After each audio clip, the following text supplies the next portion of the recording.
a place for complete engineering solution. Engineering Helpline. Your dreams, your choice, our creation. Subscribe us to get instant update and click on the bell icon.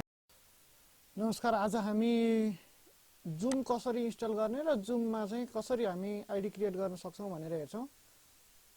सुरुमा zoom.com भनेर search गर्नुस्। zoom.us छ। त्यसपछि सुरुमा के गर्नु त भन्दा यहाँ गएर साइन अप गर्नुस् है। साइन अप गर्ने मलाई डेट अफ बर्थ माग्छ र मैले अहिले के राखे त मार्च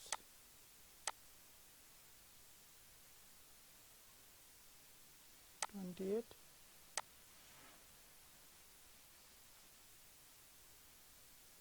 1998 राख्छु म अहिले।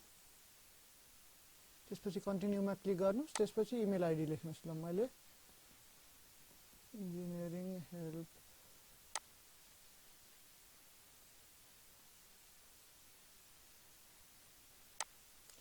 साइन अप गरिसकेपछि इमेल gmail.com मा जानुस्। mail.google.com अथवा जीमेल खोल्नुस्। जीमेलमा टपमा के आएको हुन्छ, जुमबाट मेसेज आएको हुन्छ, त्यो मेसेजलाई एक्टिभेट अकाउन्ट गर्नुस्।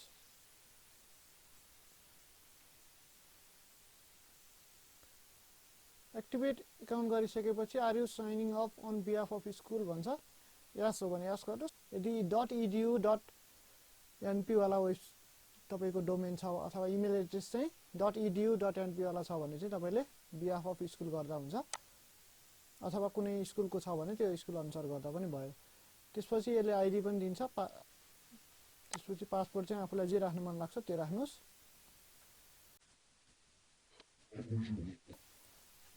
एट क्यारेक्टर हुनु पर्यो, एउटा चाहिँ लेटर हुनु पर्यो एबीसी, एउटा नम्बर हुनु पर्यो, इन्क्लुड बोथ अप्पर केस र लोअर केस दुईटै हुनु पर्यो। एकचोटी क्याप्स लक गरेर अन गरेर गर्नु पर्यो, एकचोटी क्याप्स लक अफ गरेर गर्नु पर्यो नर्मली है। डाइरेक्ट स्किप दिस स्टेप गर्दिनुस्। त्यसपछि यसले के देखाउँछ त, यो पर्सनल मिटिङ युआरएल देखाउँछ। डाइरेक्ट स्टार्ट मिटिङ नाउ गर्नुभयो भने के हुन्छ त,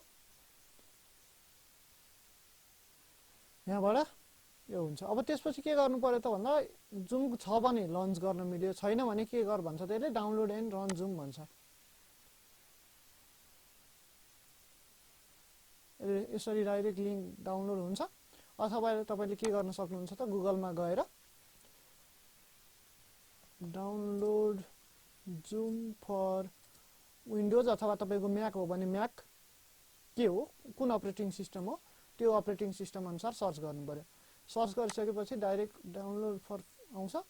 त्यसपछि डाउनलोड गर्न सकियो है। यो दुईटै एउटै हो है, जुन गर्दा पनि हुन्छ। त्यसपछि के गर्नु पर्यो त, इन्स्टलिङ जुम हुने भयो।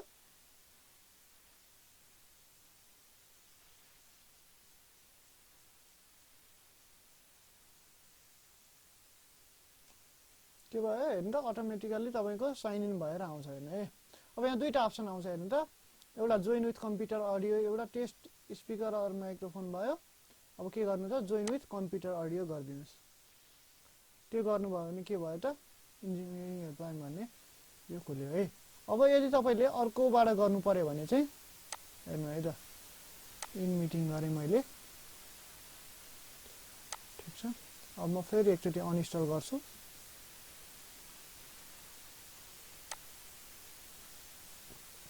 अब यो अर्को जुन मैले अर्को डाउनलोड गरेको थिएँ त्योबाट गरे भने चाहिँ कसरी हुन्छ त, त्योबाट पनि सेम नै हुन्छ है।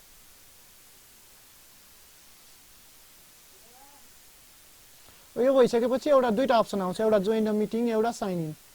अब जोइन द मिटिङमा गर्नुभयो भने मिटिङ आईडी हाल्नुपर्ने हुन्छ। जस्तो हाम्रो केसमा हेर्ने हो भने अहिले मिटिङ आईडी कति छ त, जुम एकाउन्ट कति छ त अहिले, यहाँनिर हेर्नुभयो भने तपाईले यो लिंकमा डाइरेक्ट क्लिक गर्नुभयो भने जुममै खुलिहाल्छ है। यदि यो लिंक हालेर इन्टर गर्न खोज्नुभयो भने जस्तो 618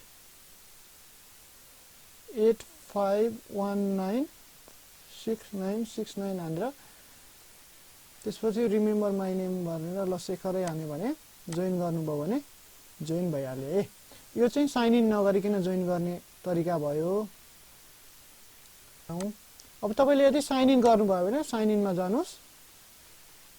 तपाईको अहिलेको इमेल एड्रेस के थियो त? Email address हाल्नुस्।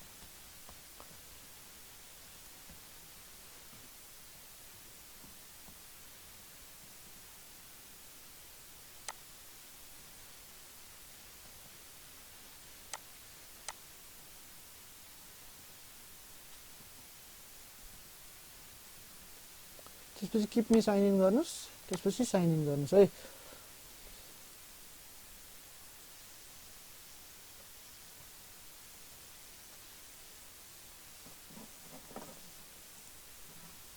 यति गरिसकेपछि अब यहाँनिर तपाईले जोइन गर्न सक्नुहुन्छ। कुनै मिटिङ भयो भने अहिलेकै कुरा भइहाल्यो। तपाईले कुनै मिटिङ शेड्युल गर्नु पर्यो भने शेड्युल गर्न सक्नुहुन्छ। अब हेर्नु, अब तपाईले कुनै अब यसको लागि के गर्नु, सुरुमा कन्ट्याक्टमा जानु। अब हाम्रो आइडी एड गर्नका लागि त्यसपछि यहाँ एड अ कन्ट्याक्ट भन्ने छ। त्यहाँनिर एड अ कन्ट्याक्ट भन्ने छ। यहाँनिर गएर इमेल आइडी छान्नुस्। SHAKHAPAGAIN79@gmail.com हान्नुस्। त्यसपछि एड कन्ट्याक्ट गर्नुस्।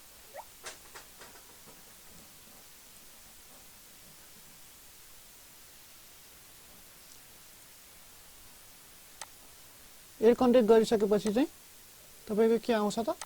कन्ट्याक्ट रिक्वेस्ट एक्सेप्ट भएको भनेर आउँछ।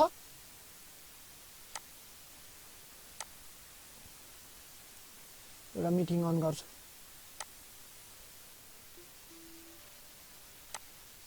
जोइन विथ कम्प्युटर अडियो गर्नु, स्टप भिडियो गर्न मिल्यो।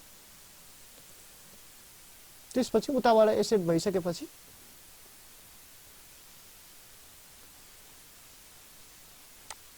यहाँनिर वेटिङ रुम भन्ने हुन्छ, एडमिट गर्न सक्नुहुन्छ।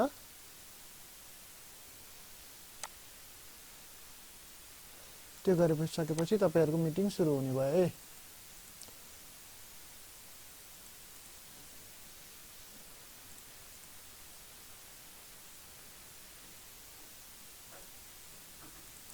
अब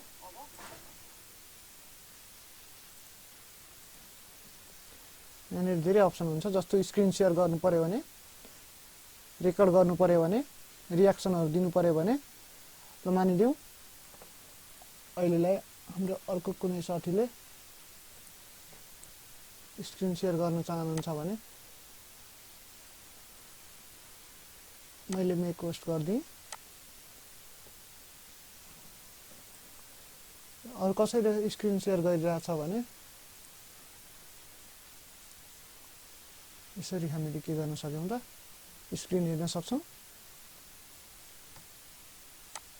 यसमा तपाईहरुले स्क्रिनशटहरु पठाउन सक्नुहुन्छ, फाइलहरु पठाउन सक्नुहुन्छ र डिफरेन्ट मिटिङहरु आफूले चाहेको अनुसारले स्टार्ट गर्न, कपी इन्भिटेसन गर्न र इन गर्न सक्नुहुन्छ। जस्तो तपाईलाई कुनै मिटिङ चाहिँ शेड्युल गर्न मन लाग्यो भने होममा जाने, शेड्युल गर्ने, ओ टपिक राख्नु पर्यो, स्टार्ट डेट राख्नु पर्यो, आइडी कस्तो राख्ने, अटोमेटिक राख्ने कि पर्सनल आइडी राख्ने। अहिले पासवर्ड कम्पलसरी बनाएको छ जुमले। त्यसपछि भिडियो अन अफ गर्ने, होस्टको पार्टिसिपेन्ट्सको यो गर्न मिल्यो। त्यसपछि क्यालेन्डरहरुमा राख्ने नराख्ने कुराहरु छ र एडभान्समा अरु कुराहरु छ। यसरी तपाईहरुले के गर्न सक्नुहुन्छ त, मिटिङ शेड्युल गर्न सक्नुहुन्छ र के गर्न सक्नुहुन्छ, कपी गर्न सक्नुहुन्छ है त। ओके, जुममा एड हुने तरिका यही नै हो। हाम्रो भाइबर ग्रुप छ, त्यसमा पनि जोइन गर्नु होला र युट्युबमा हामीलाई सब्स्क्राइब गर्न नबिर्सिनु होला। Thank you.